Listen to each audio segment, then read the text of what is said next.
Di akhirat, kenikmatan yang paling indah itu adalah dimasukkan ke dalam surga. Namun perlu kita ketahui, kenikmatan surga akan hilang seketika ketika bertemu dengan baginda Muhammad SAW. Dan kenikmatan bertemu dengan baginda Nabi akan kalah dengan kenikmatan bertemu dengan sang pemilik surga itu sendiri. Apa amalannya agar sampai kepada tahap yang demikian, dimasukkan ke dalam kategori hamba-hamba Allah yang memiliki kedudukan yang tinggi, sehingga dimasukkan ke dalam surga yang paling tinggi kedudukannya? Amalannya adalah wabil asharihum yastaghfirun. Amalannya adalah ketika di waktu sahar mereka memperbanyak istighfar.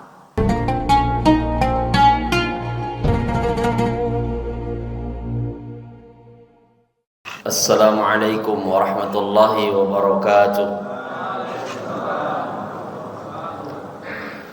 Alhamdulillahilladzi ja'ala ramadana syahra siyami lil mu'minin, wassalatu wassalamu ala sayyidina Muhammadin imamil muttaqin wa ala alihi wa sahbihi al-mujahidin at-tahirin, amma ba'd.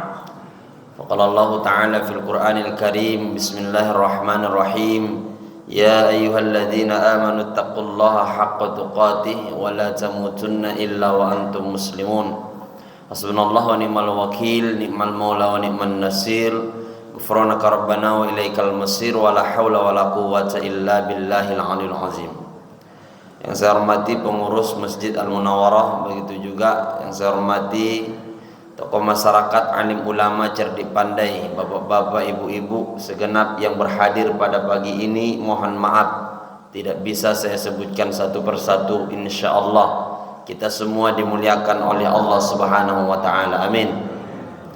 Bersyukur kita kepada Allah dengan ucapan alhamdulillahirabbil alamin. Pagi ini kita dapat bertemu dan berkumpul langsung di rumah Allah ini. Tentunya selesai melaksanakan kewajiban kita, duduk sejenak di majelis ilmu, majelis yang penuh barakah, majelis yang waghasyiyatuhumur rahmah. Kita semua didoakan oleh para malaikat supaya dicurahkan rahmat oleh Allah Subhanahu wa taala. Ibu bapak yang kami muliakan, dalam hidup ini tidaklah sesuatu hal yang besar yang kita harapkan melainkan rahmat Allah. Karena nanti di akhirat, kalaulah kita mau bertaruh mengandalkan dengan ibadah yang kita lakukan untuk masuk ke dalam syurganya Allah, itu rasa-rasanya tipis harapan, Pak. Tipis harapan, Bu. Kenapa? Bagaimana kualitas ibadah kita tahu. Bisalah kita lihat sendiri bagaimana kadang-kadang sholat kita banyak lalainya, banyak lupanya. Ya, kalau sholat berjamaah di Masjid Al-Munawwarah enak, tinggal ngikut imam. Imam ruku, kita ruku, imam sujud, kita sujud. Coba kalau dalam sholat keadaan sendiri di rumah, nah, misalnya zuhur, itu takbir pertama masih aman dia, Allahu Akbar. Masuk rakaat kedua, Allahu Akbar, udah mulai bingung dia. Masuk rakaat ketiga, Allahu Akbar, bertanya-tanya dia, ini udah berapa rakaat dia, kata dia. Dia yang sholat, dia pula yang bingung, kan itu. Itu malaikat di atas itu geram itu, ini kamu, gitu kan. Begitu juga dengan sedekah kita. Kadang-kadang banyak rianya, banyak mengharap pujian manusia. Begitu juga dengan ibadah puasa kita. Kadang-kadang kita masuk dalam kategori orang yang kata Nabi, kamin shaim laisa lahu min siyamihi illal ju'i wal atas. Banyak di antara kita ini ketika berpuasa, dia tidak sebenarnya mendapatkan nilai pahala, hanya sekedar menahan haus dan lapar saja. Nah, jadi ibu bapak yang kami muliakan, kalaulah dengan ibadah yang kita lakukan lalu bertaruh untuk masuk ke dalam syurganya Allah, rasa-rasanya tipis harapan. Kendati pun demikian, kita sebagai orang beriman tidak boleh pesimis, tidak boleh berkecil hati, tetap optimis, tetap semangat untuk menggapai rahmat dan syurganya Allah Subhanahu wa taala. Dengan apa? Tentunya kita masuk ke dalam syurga bukan lagi dengan amal kita, tetapi kita masuk ke dalam syurganya Allah adalah dengan rahmat Allah. Kalau Allah sudah mencurahkan rahmatnya kepada hambanya, maka tidak ada alasan bagi hamba itu untuk dimasukkan ke dalam neraka. Maka ibu bapak yang kami muliakan, itulah sebabnya kita mau bertahan duduk sejenak di majelis ilmu ini. Yang kita harapkan tidak lain dan tidak bukan adalah rahmat Allah. Salawat dan salam kita sampaikan kepada Nabi kita Muhammad sallallahu alaihi wasallam dengan ucapan Allahumma salli ala Sayyidina Muhammad wa ala ali Sayyidina Muhammad. Ibu bapak yang kami muliakan, dalam kitab Hilyatul Aulia karangan Abu Nuaim Al-Asfahani, bahwa dalam kitab itu dijelaskan sebenarnya dalam melaksanakan segala sesuatu itu tidak boleh terburu-buru ataupun tergesa-gesa. Karena kenapa? Dalam sikap terburu-buru itu biasanya mengandung penyesalan. Namun dalam sikap kehati-hatian itu biasanya mengandung keselamatan. Tetapi ibu bapak yang kami muliakan, perlu kita perhatikan ada beberapa hal yang mesti dia harus disegerakan. Tidak boleh diperlambat-lambat. Justru dia memang harus disegerakan. Nah, dalam hal ini hanya 5 hal saja. Di luar daripada 5 ini maka tidak boleh dilakukan dengan terburu-buru. Apa yang 5 hal ini? Dalam kitab Hilyatul Aulia itu dijelaskan Bapak Ibu yang kami muliakan. Pertama yang mesti harus disegerakan itu adalah watajhizil mayyit, mengubur jenazah, mengkebumikan seseorang yang apabila sudah meninggal dunia. Jadi kalau ada saudara kita ataupun sahabat kita, bahagian daripada keluarga kita yang dipanggil oleh Allah Subhanahu wa taala, maka bersegeralah untuk mengurus jenazahnya, untuk mengebumikannya. Dan ibu bapak yang kami muliakan, soal mengubur jenazah itu yang terbaik adalah di tempat di mana dia meninggal, bukan di tempat di mana dia dilahirkan. Karena mohon maaf, banyak di antara kita ini yang salah pengertian, yang keliru, bahwa dia pikir dan dia anggap yang lebih baik itu ketika nanti tutup usia lalu dikebumikan ataupun dikuburkan adalah dulu di tempat di mana dia dilahirkan. Tidak sebenarnya. Contohnya adalah baginda Nabi ibu bapak. Nabi kita Muhammad sallallahu alaihi wasallam, beliau kelahiran Makkah. Beliau asli Makkah, besar di Makkah. Namun tutup usia di Madinah. Maka di Madinah itulah beliau dimakamkan, bukan di kota Makkah. Kenapa? Karena prinsipnya agama menginginkan kemudahan, tidak menginginkan kesukaran. Maka inilah yang semestinya harus kita pahami bersama ibu bapak yang kami muliakan, agar bagaimana ketika nanti kita berpesan ataupun berwasiat kepada anak cucu kita, maka usahakanlah pesan itu adalah pesan yang memudahkan, tidak lalu kemudian menyulitkan dan menyusahkan mereka. Karena kadang-kadang mohon maaf, ada juga di antara kita ini ketika dia hari tuanya berpesan kepada anaknya, nak, nanti kalau ayah ataupun ibu tutup usia antar ke kampung ya. Ya kalau kampungnya dekat, ya kan, kalau ke Sumatera Utara, ke Gunung Tua gitu. Coba bayangkan kalau kampungnya di Sulawesi itu kan, itu bagaimana repotnya itu, berapa kali transit dari Pekanbaru kan seperti itu. Maka tentu kan hal ini sudah menyulitkan. Makanya ibu bapak yang kami muliakan, kita dianjurkan dan diperintahkan ketika berwasiat dan berpesan kepada anak cucu kita, maka pesankanlah hal yang memudahkan, hal yang meringankan, tidak lalu kemudian menyulitkan mereka. Maka ini hal yang pertama yang mesti harus disegerakan. Lalu hal yang kedua ibu bapak adalah watazwijul bikir, mengawinkan anak, apalagi dia perempuan. Kalau kita memiliki anak, apalagi perempuan, umurnya sudah masuk ke ambang pintu pernikahan, maka bersegeralah untuk mencari pasangannya ataupun menikahkannya. Sebab apa? Kalau ditunda, apalagi di akhir zaman ini, bagaimana kita lihat fitnah yang ada, dikhawatirkan dia akan merusak nama baik keluarga besar kita. Maka ini harus menjadi pokok perhatian kita bersama ibu bapak yang kami muliakan, bahwa kewajiban orang tua tidak hanya sekedar membesarkan, memberikan pendidikan yang baik, memberikan makanan dan pakaian yang baik-baik. Tapi juga di samping itu orang tua memiliki kewajiban untuk menikahkan anaknya ini dengan orang baik.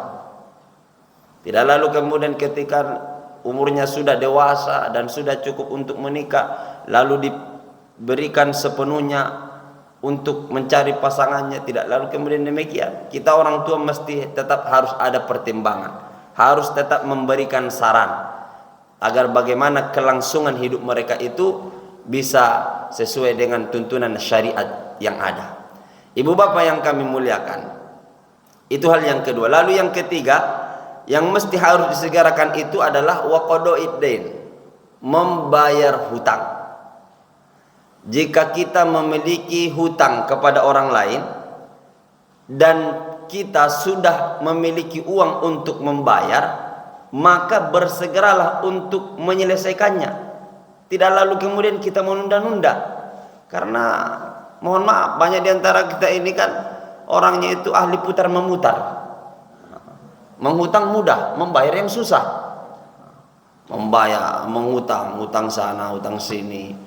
Itu dia katakan nanti bulan sekian, tanggal sekian saya bayar.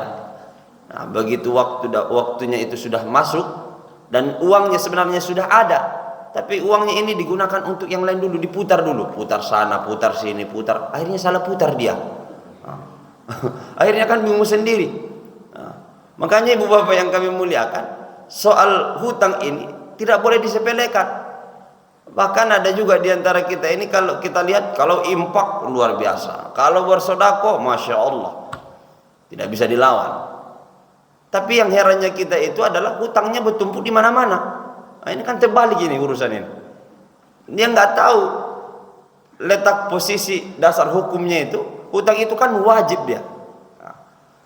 Sedangkan infak sedekah dia sunnah. Maka mendahulukan hutang, kewajiban kepada orang itu lebih utama ketimbang tadi yang infak sedekah.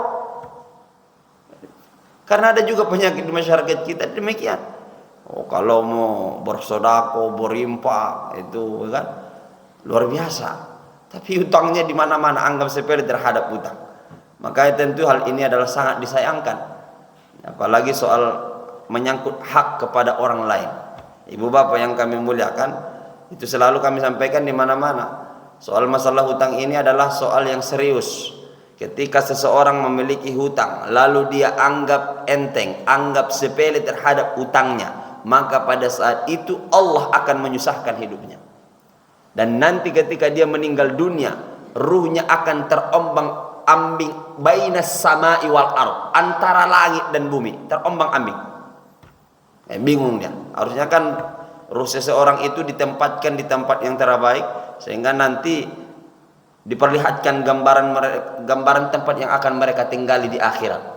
Ini tidak, ruh mereka terombang-ambing, kebingungan. Begitu juga nanti di akhirat, mereka ini ibu bapak yang kami muliakan akan disidang dalam satu pengadilannya, dalam sidang Allah Subhanahu wa taala. Pengadilannya Allah itu ibu bapak tidak seperti pengadilan di dunia ini. Kalau di dunia ini kan seperti yang kita maklumi bersama, ya, banyak kantor pengadilan tapi susah mencari keadilan, betul enggak? Kantor pengadilan berserak di mana-mana, Pak. Nah, cuman yang kita sayangkan itu nilai-nilai keadilan itu tidak ada. Kalau yang dihukum itu adalah rakyat kecil, hukum cepat-cepat ditegakkan. Kalau yang besar salah, hukum diam, pura-pura tidak tahu. Itu yang melukai rasa keadilan kita. Apalagi ini masalah kasus 271 triliun ini kan. Entah gimana lah nanti akhirnya itu. Ibu bapak yang kami muliakan, maka nanti mereka akan diadili, disidang dalam pengadilannya Allah Subhanahu wa taala. Pada saat itu ibu bapak yang kami muliakan, tidak lagi berlaku dirham, tidak lagi berlaku rupiah. Yang berlaku itu adalah pertukaran amal ibadah. Ditanya, kamu punya hutang sama dia? Ya. Berapa hutang? Sekian-sekian. Nah, maka diambillah nilai kebaikan kita, pahala kita diambil, lalu diberikan kepada dia. Kalau kebaikan kita sudah habis, lalu kita masih punya ada kewajiban kepada orang yang belum terselesaikan, maka dosa-dosa mereka yang diambil lalu ditimpakan kepada kita. Maka pada saat itu kita termasuk golongan orang yang muflis, orang yang bangkrut. Nah, makanya ibu bapak yang kami muliakan, tidak boleh anggap sepele terhadap kewajiban kita kepada orang lain, terhadap hutang kita. Nah, maka ini mesti harus diperhatikan bersama. Jelas Pak ya?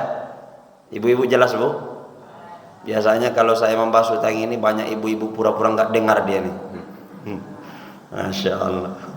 Lalu yang keempat ibu bapak yang kami muliakan adalah, yang mesti harus disegerakan itu adalah wa it'amut ta'am. Dalam redaksi lain dikatakan wa ikramud duyuf, memuliakan tamu. Jadi jika ada seseorang yang datang ke rumah kita dengan niat dan tujuan untuk bertamu, maka bersegeralah untuk memberikan jamuan, memberikan pelayanan yang terbaik. Dan soal ukuran pelayanan terbaik ini tidak mesti dengan makanan yang enak-enak ataupun minuman yang serba mahal, tidak. Sesuai standar rumah tangga kita bersama. Artinya mana makanan dan minuman yang terbaik dalam rumah tangga kita itu, itulah yang diberikan. Dalam arti kata ibu bapak yang kami muliakan, ketika ada orang lain bertamu ke rumah kita, maka dahulukan dulu jamuan. Ya, jangan seperti yang sering kita saksikan ketika datang bertamu ke rumah seseorang itu kan cerita punya cerita, tidak sadar sudah setengah jam. Minuman juga tak kunjung datang, apalagi makanan kan seperti itu. Cerita kemana-mana ini. Ini kan satu hal yang sangat disayangkan ini. Maka sebelum bercerita hendaknya orang-orang tua kita dahulu kan sudah mengajarkan ibu bapak yang kami muliakan, minimal air putih sudah ada, sudah datang duluan itu. Setelah sudah diberikan jamuan, terserahlah mau cerita berapa jam, terserahlah kan seperti itu. Ini kadang-kadang kita cerita dari mana ini, bagaimana itu, sudah 1 jam belum juga datang jamuan itu. Maka ini kan sesuatu hal yang sangat kita sayangkan. Ibu bapak yang kami muliakan, ini adalah adab, ini adalah tuntunan syariat dalam agama kita, agar bagaimana memuliakan orang-orang yang datang ke rumah kita itu dengan niat dan tujuan bertamu. Apalagi ini mendekat, apalagi nanti di Lebaran ini ya.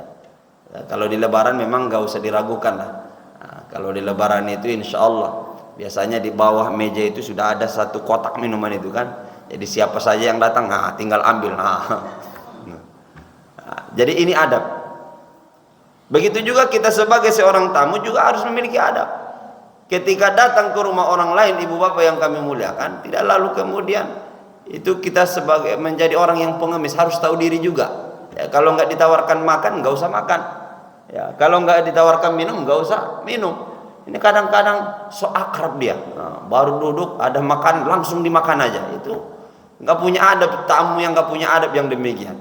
Nah, itu satu. Yang kedua, kalau kita sebagai seorang tamu datang ke rumah orang itu, bapak yang kami muliakan, jadilah seolah-olah seperti orang buta.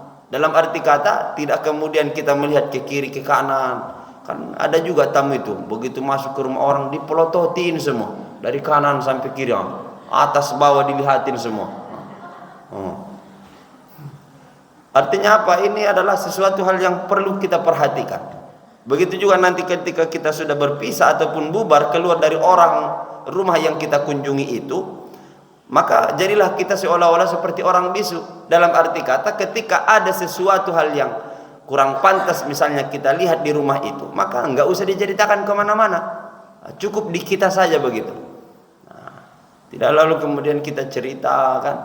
Jadi ibu-ibu yang, bapak ibu yang kami muliakan, yang dimuliakan oleh Allah Subhanahu wa taala, maka ini hal yang keempat. Lalu yang terakhir yang menjadi pokok pembahasan kita pada pagi ini adalah wat-taubah minad dambi, yang mesti harus disegerakan itu adalah bertaubat atas dosa-dosa yang kita lakukan. Ibu bapak yang kami muliakan, setiap kita tanpa terkecuali pasti memiliki yang namanya perbuatan salah dan dosa. Karena Nabi juga menjelaskan kullu bani adam khata'un wa khairul khata'inat tawwabun. Setiap kita ini punya salah, punya dosa. Namun kendati pun demikian, kita bisa menjadi manusia yang mulia dalam pandangan Allah Subhanahu wa taala dengan catatan kita mau minta ampun, kita mau bertaubat. Taubat itu apa? Taubat itu ibu bapak, dia asal katanya adalah taba yatubu taubatan. Artinya itu sama dengan roja'ah yarji'u, ada ya'udu, artinya pulang atau kembali. Dalam hidup ini kan Allah sudah menetapkan satu jalan yang lurus nih, dengan kita dibekali Al-Quran. Begitu juga dengan apa yang disunnahkan oleh baginda sallallahu alaihi wasallam. Kalau kita berpegang teguh kepadanya, maka lan tadillu abada, kita tidak akan pernah tersesat untuk selama-lamanya. Cuma banyak diantara kita ini, mohon maaf, kadang-kadang lalai, ya kan, sehingga memperturutkan syahwatnya, memperturutkan nafsunya, akhirnya dia lalai, lupa, tersesat dia, keluar dari jalan yang semestinya ini, keluar, menyimpang, dia melakukan penyimpangan. Nah, ketika kita melakukan penyimpangan, maka disitulah fungsi taubat, kembali. Karena memang biasa dalam perjalanan kan banyak godaan, apalagi dalam perjalanan kehidupan dunia, tantangannya luar biasa, godaannya masya Allah, tantangan materialisme, hedonisme, dan lain sebagainya. Memang kemana-mana kita kalau melakukan perjalanan itu banyak godaan. Contohnya saja lah, misalnya kita pergi ke Bangkinang lah, ke Bangkinang. Itu kalau kita melakukan perjalanan ke Bangkinang, Bapak Ibu, banyak godaan itu. Baru masuk Danau Bengkuang, udah ada yang manggil-manggil tuh. Danau Bengkuang, manggil-manggil ya. Panjual lapik bugi nama. Panjual lapik bugi kan, makan manggil-manggil tuh. Nah, itulah godaan-godaan itu. Memang begitulah realitanya dalam perjalanan. Apalagi dalam perjalanan kehidupan dunia, banyak godaannya yang membuat kita lalai, yang membuat kita lupa, yang membuat kita menyimpang dari apa yang ditetapkan oleh Allah, keluar dari jalan lurus itu. Maka ketika kita melakukan penyimpangan, disitulah fungsi taubat, kembali kepada jalan yang semestinya, kembali kepada jalan yang lurus yang ditetapkan oleh Allah Subhanahu wa taala. Itulah taubat, kembali. Cuma ketika kita sudah taubat, maka perlu kita tanamkan beberapa hal. Pertama, an-nadam, adalah kita menyesali terhadap perbuatan dosa kita, perbuatan salah kita, tidak lalu kemudian merasa bangga. Ada juga ini kadang-kadang kita dengarkan ya, dari orang-orang yang ketika dia mau cerita pengalamannya masa lalu, itu kalau cerita, oh saya dulu di terminal akap itu nggak ada yang nggak kenal saya.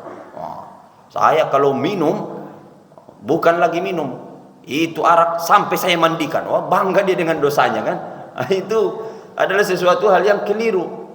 Dalam arti kata, ketika kita sudah melakukan perbaikan, ketika kita sudah bertaubat kembali kepada jalan kebenaran, tidak lalu kemudian merasa bangga dengan perbuatan dosa yang sebelumnya kita lakukan. Tidak mesti kita harus umbar-umbar. Udahlah, ketika kita sudah taubat, Allah sudah menutup aib kita, ingin memperbaiki hidup kita, enggak usah lagi dibuka-buka. Nah, karena dengan itu ibu bapak yang kami muliakan, kan diceritakan juga nggak ada manfaatnya kan seperti itu. Nah, baik, itulah. Yang penting kedepannya kita perbaiki, tanamkan rasa penyesalan atas perbuatan dosa kita. Kok bisa ya dulu saya berbuat seperti ini, padahal saya diberikan akal, diberikan pikiran, yang akal ini tujuannya membedakan antara yang hak dengan yang batil, yang baik dengan yang buruk, yang halal dengan yang haram. Kok bisa ya saya dulu mengerjakan? Muncul rasa penyesalan, Pak. Muncul menyesal kita dengan perbuatan itu. Kok bisa ya di umur sekarang saya sudah 60, 70 tahun, amalnya masih segini, kok bisa? Jadi muncul. Itu yang pertama. Lalu yang kedua, ketika kita melakukan taubat, ibu bapak yang kami muliakan, setelah an-nadam, yang kedua adalah kita harus menanamkan dalam diri kita, berjanji untuk tidak akan mengulangi perbuatan salah dan dosa yang sudah kita lakukan itu. Tanamkan janji nih. Pokoknya ke depannya saya sudah umur sekian, saya berjanji kepada diri saya sendiri, berjanji kepada penguasa alam Jakarta Raya ini untuk tidak akan mengulangi kesalahan yang sama. Itu. Ibu bapak yang kami muliakan, Kadang-kadang mohon maaf, kita ini kalah dengan kuda. Kuda itu ibu bapak yang kami muliakan, ketika dia jalan, ketika dia jalan, lalu dalam perjalanannya itu dia terkena lubang, maka setelah itu dan seterusnya sampai kapanpun dia nggak akan mau lewat jalan situ lagi. Dia akan cari jalan lain itu. Sekali dia kena lubang jatuh, ya kan? Kena lubang di jalan yang ia lalui, mulai hari itu dan seterusnya dia nggak akan mau lewat situ lagi. Dia akan cari jalan lain. Nah, kadang-kadang kita manusia ini sudah jatuh di lubang kesalahan, di lubang dosa hari ini, besok masih juga diulangi, besoknya masih juga diulangi. Kadang-kadang kita nggak sadar dengan kesalahan-kesalahan yang ada. Makanya ibu bapak yang kami muliakan, kita harus menanamkan janji ini.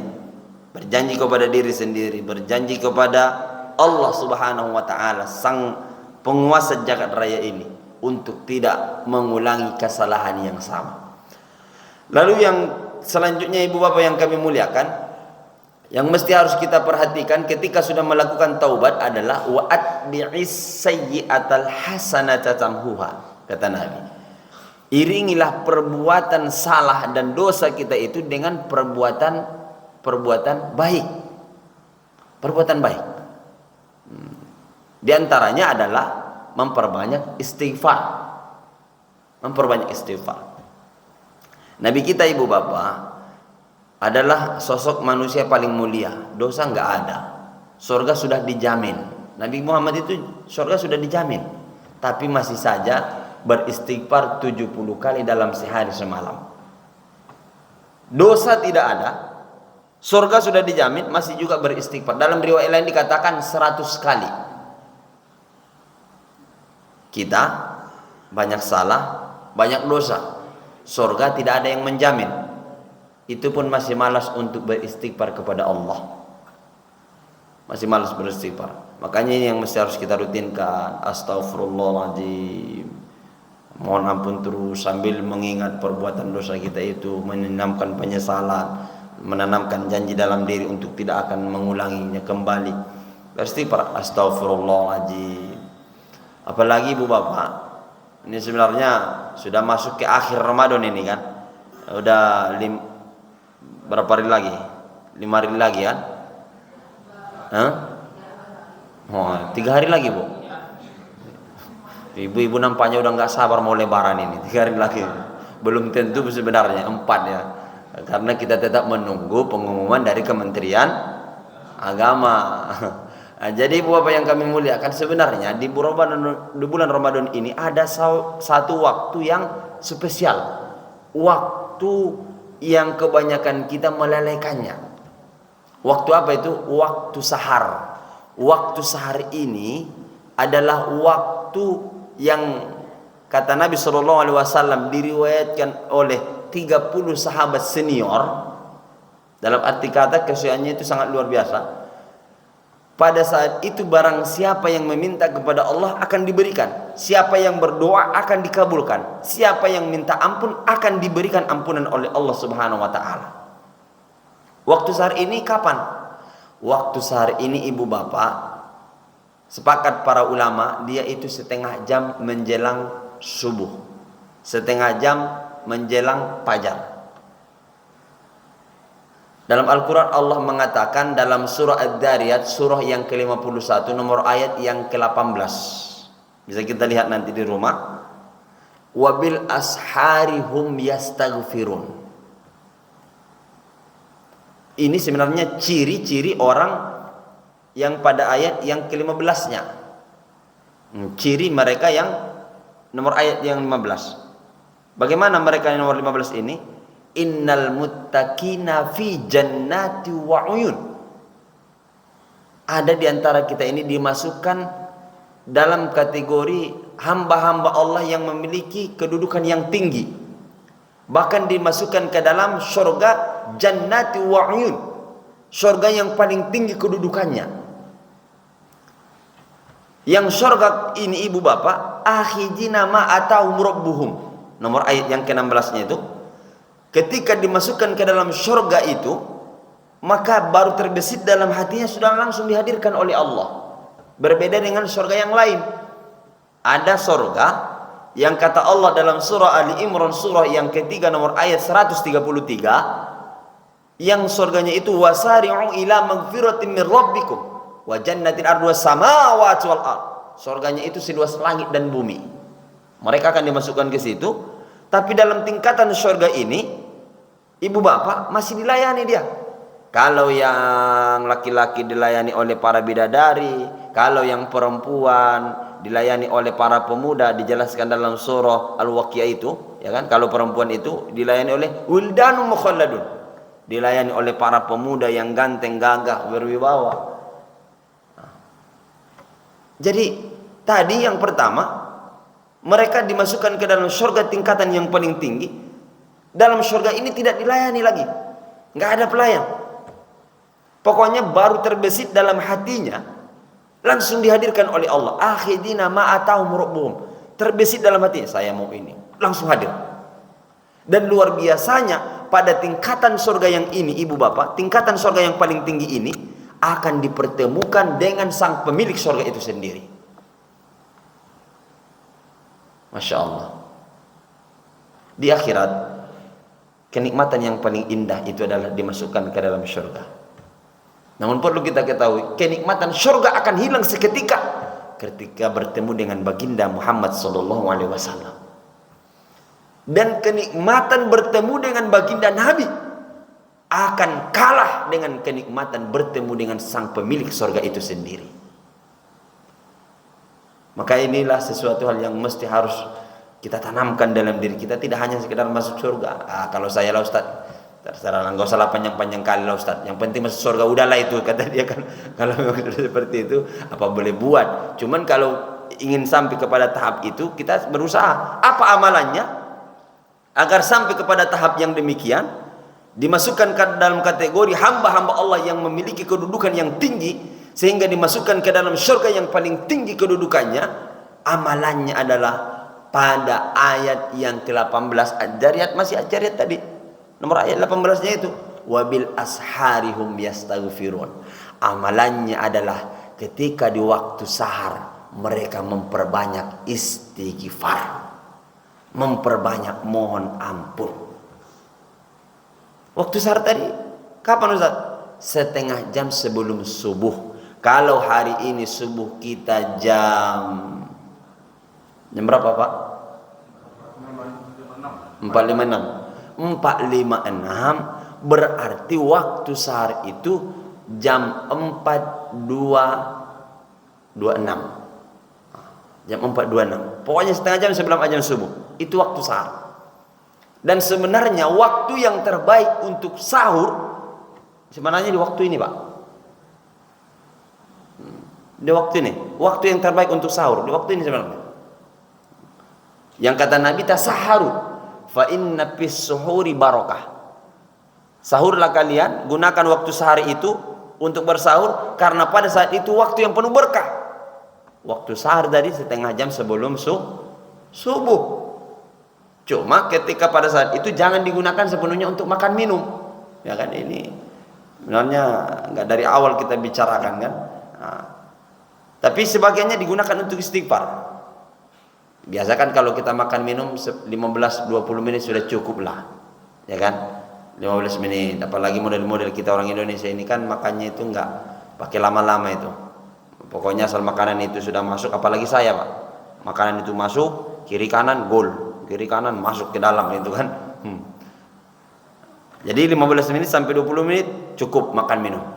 Sisanya menjelang subuh, menjelang fajar, banyakin istighfar. Astaghfirullahaladzim. Siapa yang minta ampun pada saat itu langsung diberikan ampunan oleh Allah. Yang ibu-ibu silahkan di dapur sambil beres-beres piring, sambil nyuci piring, istighfar saja. Astaghfirullahaladzim, nyuci piring. Astagfirullah. Bapak-bapak juga habis makan itu kan, kalau nggak merokok nggak enak Ustaz, ya udah sambil merokok aja bawa istighfar. Astagfirullah. Astagfirullahaladzim. Karena kalau nunggu merokok dulu nanti udah keburu azan kan, seperti itu. Jadi artinya apa? Jangan disia-siakan waktu yang spesial. Waktu sehari itu ibu bapak adalah waktu, mohon maaf, banyak di antara kita yang melalaikannya. Biasanya kita kan makan jam 4, habis makan itu duduk nyantai, yang ibu-ibu nonton, bapak-bapaknya itu sambil buka HP, scroll sosial media, sampai nanti nunggu azan. Itu kan sia-sia waktunya, itu jadinya nggak bermanfaat. Padahal pada saat itu ada amalan yang sangat spesial, amalan yang akan menghantarkan kita menjadi manusia yang paling tinggi kedudukannya dalam pandangan Allah. Amalannya adalah beristighfar. Astagfirullahaladzim, astagfirullah, istighfar. Maka pada saat itu ibu bapak yang kami muliakan, ketika hal demikian itu sudah kita lakukan, maka terasalah. Itu nanti terasa itu Pak, terasa itu Bu. Setelah beristighfar sebelum subuh, ditambah subuh kita sholat qabliyah dulu. Yang qabliyah itu kata Nabi khairum minad dunya wa ma fiha, yang ketika kita lakukan kita sudah mendapatkan dunia dan seisinya. Lalu di samping itu kita lanjut sholat subuh berjamaah. Setelah sholat subuh, ya kan, kalau ada ta'lim ikuti ta'lim. Nah, setelah itu nanti tenang hidup kita Pak, tenang, nggak risau kita, tenang aja Pak. Kenapa? Karena tadi kita meminta ampun dan pada saat itu kita diampuni. Orang ketika untuk mengukur dirinya apakah taubatnya itu diterima atau tidak, untuk merasakan apakah istighfarnya itu diterima atau tidak, itu diukur setelah beristighfar. Bagaimanakah perasaannya? Apakah makin tenang? Nah, kalau tenang, itulah memang orang yang beristighfar, pertama yang ia lakukan adalah ketenangan, tenang hidupnya. Makanya orang tadi melakukan amalan tadi Pak Bu, maka tenang aja hidupnya itu. Nah, walaupun ada masalah nih, ada sesuatu hal yang berat yang akan ia hadapi, tapi bawaannya tenang aja. Karena memang Allah sudah menanamkan hatinya, Allah sudah mendamaikan hatinya. Tidak lalu kemudian hatinya berkecamuk, pikirannya itu pun bercabang-cabang. Tidak, sudah tenang hidupnya. Udah dia tanamkan dalam, udahlah, kalau memang rezeki nggak kemana, kalau memang bukan milik saya ya udah, gimana lagi. Artinya sudah tawakalnya itu sudah putus dia. Nah, ini kan sesuatu yang sangat berharga ini Pak, adalah bagaimana kita mendapatkan ketenangan dari Allah Subhanahu wa ta'ala. Maka ini yang pertama yang mereka akan hadapi, yang mereka akan rasakan, ketenangan dalam hidupnya setelah beristighfar. Lalu yang kedua ibu bapak yang kami muliakan, ketika menghadapi sesuatu hal yang musibah ataupun sulit, kesukaran, maka diteguhkan kesabarannya, dikuatkan oleh Allah hatinya.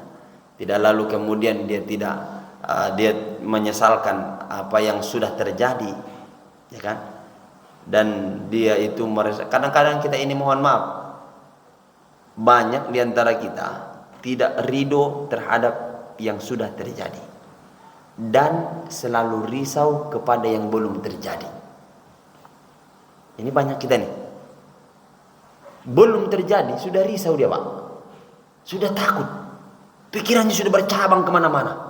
Belum terjadi nih, bahkan sudah sampai kepada tahap yang suuzon kepada Allah, buruk sangka kepada Allah. Belum terjadi nih, ini nampaknya nggak berhasil ini, nampaknya Allah kali ini nggak berpihak sama saya, kata dia. Udah sampai kepada tahap menyalahkan Allah, suuzon. Kalau sudah sampai kepada tahap itu bahaya Pak. Nah, saya punya cerita. Kadang-kadang kita ini kan terlalu cepat menghakimi, tidak mengambil terhadap pelajaran yang ada di dalamnya. Begitu juga kepada yang sudah terjadi, kita tidak pernah ridho, tidak pernah bisa menerima. Seolah-olah kita katakan Allah itu tidak adil, Allah itu tidak sayang sama kita. Padahal tidak, ada semua pelajaran yang terkandung di dalamnya. Saya punya cerita, ada seorang petani ibu bapak, dia ini bertani semangka. Semangkanya ini sudah hampir panen sebenarnya. Satu ketika dia di kebunnya itu, dia bersih-bersihkan karena sebentar lagi mau panen. Terik matahari panasnya luar biasa. Nah, maka pada saat itu dia beristirahat, berteduh, pergi dia ke bawah pohon beringin. Dari pohon beringin dia melihat dari jauh tanaman semangkanya itu kok bisa gitu kan, semangka batangnya kecil, buahnya besar-besar. Dia bandingkan dengan pohon beringin tempat dia berteduh. Pohon beringin itu pohonnya besar, buahnya kecil-kecil. Dalam hatinya pun berkata, nampaknya Allah enggak adil ini. Kayaknya Allah itu bukan arsitek ulung, kata dia. Bukan arsitek ulung. Masa semangka pohonnya kecil, buahnya besar. Pohon beringin, pohonnya besar, buahnya kecil. Ini kan terbalik urusan ini. Terbalik urusan ini. Harusnya pohon beringin ini buahnya sebesar buah semangka. Itu pohon batang semangka itu udah besarnya sebesar pohon buah beringin. Enggak adil Allah. Tak lama kemudian ibu bapak, ya, tak lama kemudian jatuhlah buah beringin ini, jatuh pas ke kepalanya. Pap. Langsung dia sadar. Astagfirullahaladzim. Ternyata Allah itu benar-benar adil, ya, kata dia. Bayangkan, andaikan tadi pohon beringin ini buahnya sebesar buah semangka, lalu jatuh ke kepala saya, wah, bonyok urusan. Untunglah buahnya kecil, kata dia. Itu kadang-kadang kita seperti itu, Pak. Terlalu cepat menghukum, menghakimi Allah Subhanahu wa taala terhadap yang terjadi, kita langsung menyalahkan Allah. Seolah-olah Allah tidak adil, Allah tidak sayang, Allah tidak bijaksana. Ini kan sesuatu yang keliru nih. Cobalah kita misalnya agak lebih tenang sedikit, ya kan? Lebih agak sabar, tahan dulu diri kita, tidak lalu kemudian menghakimi. Tahan dulu sebentar. Lalu setelah itu pasti akan ada pelajaran yang terindah. Pasti ada pelajaran yang berharga yang terkandung di dalamnya. Maka begitulah ibu bapak yang kami muliakan. Orang yang ketika dosanya diampuni oleh Allah, maka dia akan selalu ridho terhadap yang sudah terjadi dan tidak akan pernah risau kepada yang belum terjadi. Nah, jadi itu tenang tadi. Yang kedua, dia diteguhkan pendiriannya, diteguhkan kesabarannya untuk menghadapi masa-masa yang akan datang.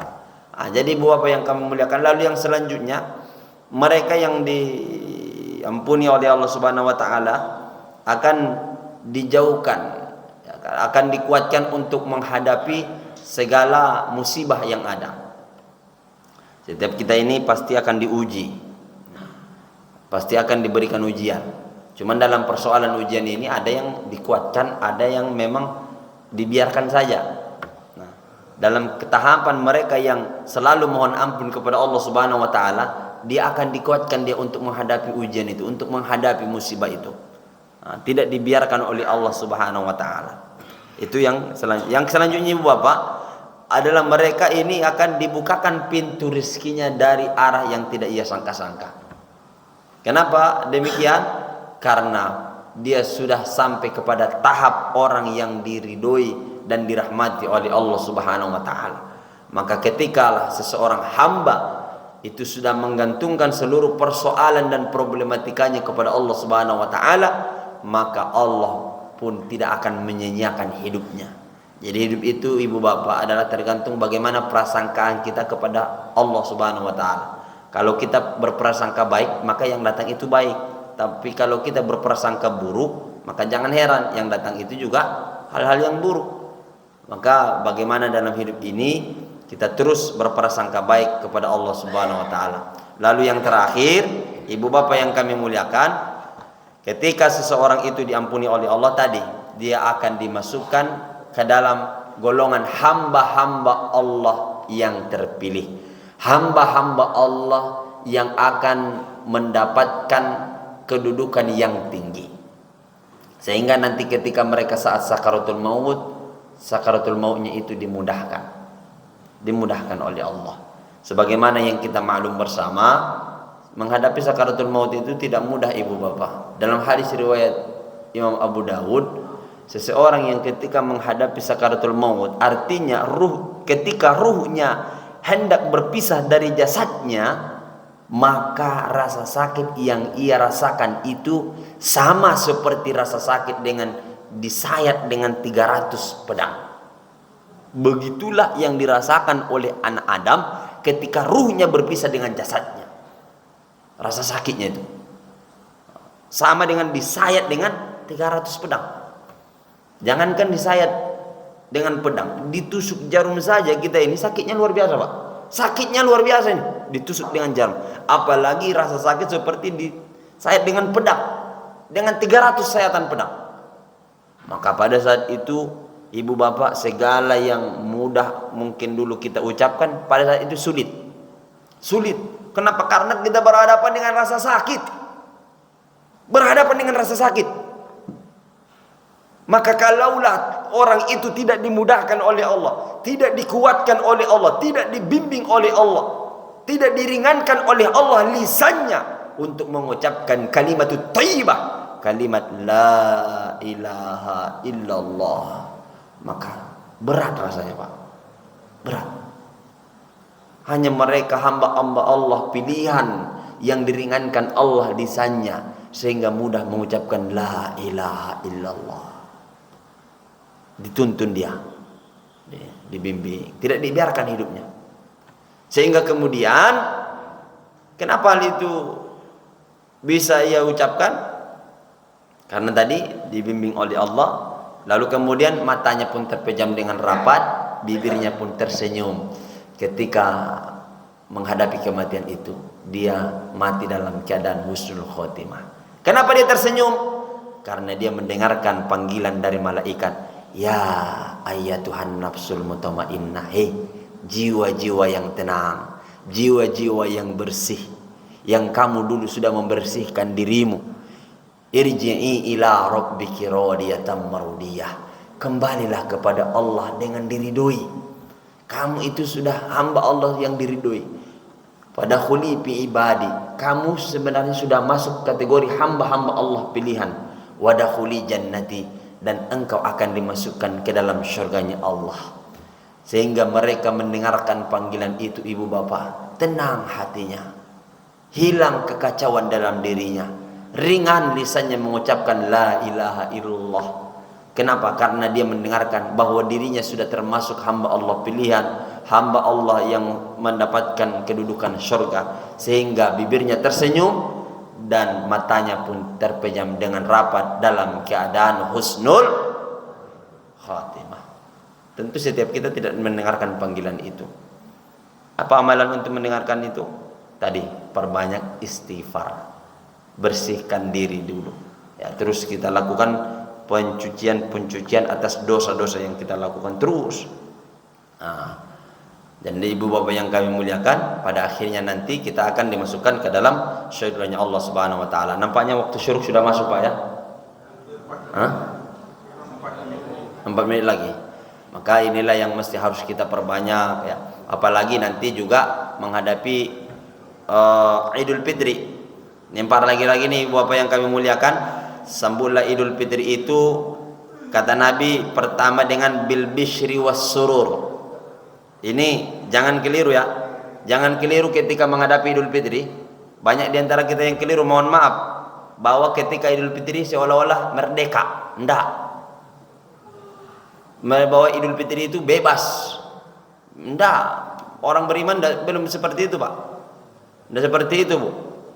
Orang yang memang betul-betul lulus dan lolos di Ramadan ini, tetap ketika menghadapi Idul Fitri, pertama dihadapi Idul Fitri itu, kalau memang dia lolos dan lulus di Ramadan ini, pertama bil bishri was surur, dengan rasa gembira, dengan rasa sukacita. Digembira dia, tidak bersedih. Makanya dalam menghadapi Idul Fitri tidak boleh bersedih. Sekalipun THR belum turun, tidak boleh sedih. Kamu kenapa sedih? Besok kan Lebaran. Itulah THR tidak turun-turun dari bos itu, kata dia kan. Memang bos saya itu tidak punya otak nampaknya itu, kata dia pula. Dan pokoknya apapun ceritanya tidak boleh sedih, tidak boleh kita merenung, tidak boleh kita berkecil hati, tetap berbahagia nih. Yang kedua, sekalipun kita berbahagia, tidak lalu kemudian melampaui batas. Tetap ketika menghadapi Idul Fitri, wat taubah ilallah, tetap bertaubat kepada Allah Subhanahu wa taala. Tetap. Tidak lalu kemudian meskipun kita berbahagia lalu bebas melakukan apa saja, merdeka. Oh enggak, orang beriman dah seperti itu, Pak. Dah seperti itu, Bu. Tetap bertaubat, berhati-hati dia. Berhati-hati agar tidak tergelincir, berhati-hati agar tidak kemudian berbuat kesalahan demi kesalahan. tetap ada warning dalam diri kita. Jadi pertama ibu bapak, sambutlah Idul Fitri dengan sukacita, dengan riang gembira, lalu kemudian tetap dengan bertaubat, berhati-hati, jangan sampai melakukan kesalahan. Lalu dengan apa lagi kita sambut Idul Fitri? Wasilul arham, menyambung hubungan baik antara satu dengan yang lain, dengan kerabat kita, jaga silaturahim, jaga hubungan baik. Dalam arti kata, kalau selama Ramadan ini kita sudah sibuk menempa diri untuk memperbaiki ibadah kepada Allah Subhanahu wa taala, maka pada 1 Syawal kita harus menata ulang bagaimana hubungan antara satu dengan yang lain. Harus kita berhalal bihalal, saling menghalalkan antara satu dengan yang lain. Dulu ada kata-katanya yang menyakiti hati, ada perbuatannya yang membuat hati kita terluka, maka pada saat itu ibu bapak yang kami muliakan, dianjurkan kepada kita untuk menghilangkan semua itu. Hilangkan dendam, hilangkan permusuhan, berdamai, ya, sambung hubungan baik antara satu dengan yang lain. Nah, itu beberapa sikap bagi orang beriman menghadapi Idul Fitri. Nah, jadi pertama tadi bil bisyri was surur, dengan sukacita. Yang kedua tetap taubat, nggak boleh dilepaskan taubat ini. Tetap introspeksi, tetap berhati-hati, tetap kita harus berhati-hati dalam hidup ini. Ibu bapak yang kami muliakan, mungkin demikianlah pengajian kita pada pagi ini. Mudah-mudahan bermanfaat dan bisa terus kita perbaiki diri kita agar menjadi yang lebih baik. Apalagi dengan mungkin umur kita sudah 70 tahun, khairun nas man tala umruh wa hasuna amaluh. Orang yang terbaik itu, orang yang paling hebat adalah ketika umurnya bertambah, ibadahnya pun bertambah, istighfarnya pun bertambah. Itu yang hebat.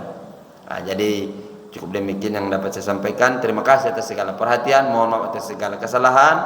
Dari saya Muhammad Syarida Sopang izin undur diri. Wal afi minkum. Wassalamualaikum warahmatullahi wabarakatuh.